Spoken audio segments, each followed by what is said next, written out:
Guys, അപ്പോൾ കുറേ നാളായിട്ട് ട്രെൻഡിങ്ങിൽ പോയിക്കൊണ്ടിരിക്കുന്ന സംഭവമല്ലേ നെയിം മീറ്റിംഗ് ചലഞ്ച്. അപ്പോൾ ഞാനൊന്ന് ട്രൈ ചെയ്യാലോ എന്ന് കരുതി. അപ്പോൾ ആദ്യം തന്നെ എനിക്ക് ഏറ്റവും പ്രിയപ്പെട്ട ഒരാളുടെ നെയിമാട്ടോ സെലക്ട് ചെയ്തേക്കുന്നത്. അതിൻ്റെ ആദ്യത്തെ ലെറ്റർ എൻ ആണ്. എന്നിന് ഞാൻ നട്ട്സ് ആട്ടോ കഴിച്ചത്.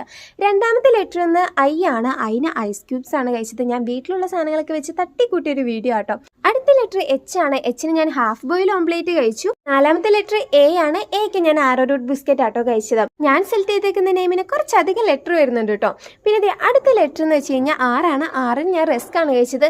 സത്യത്തിൽ 6 കൂട്ടി എനിക്ക് വേറൊന്നും മനസ്സിൽ വന്നില്ല, അതുകൊണ്ട് റസ്ക് എടുത്ത് കഴിച്ചു. പിന്നെ അടുത്ത ലെറ്റർ എന്ന് വെച്ച് കഴിഞ്ഞാൽ ഐ തന്നെയാണ്. അപ്പോൾ അതിന് ഞാൻ വീണ്ടും ഐസ് ക്യൂബ്സ് ആട്ടോ കഴിച്ചത്. നമ്മുടെ 7ാമത്തെ ലെറ്റർ എന്ന് പറയുന്നത് കെ ആണ്. കേക്ക് ഞാൻ കപ്ലങ്ങ പഴം കഴിച്ചു കേട്ടോ. സാധാരണ ചിലവർ പപ്പായങ്ങ എന്നൊക്കെ പറയും. ഞാൻ കപ്ലങ്ങ പഴം എന്ന് പറഞ്ഞ് ശീലിച്ചുകൊണ്ടാണ് ഞാൻ കേക്ക് കപ്ലങ്ങ പഴം കഴിച്ചത്. പിന്നെ അടുത്ത ലെറ്റർ എ തന്നെയായതുകൊണ്ട് ഞാൻ ആരോ റൂട്ട് ബിസ്ക്കറ്റ് കഴിച്ചു കേട്ടോ. ഏകദേശം പേര് എല്ലാവർക്കും പിടികിട്ടി കാണും. നിഹാരിക എന്നാണ് എൻ്റെ മോളുടെ പേരാട്ടോ.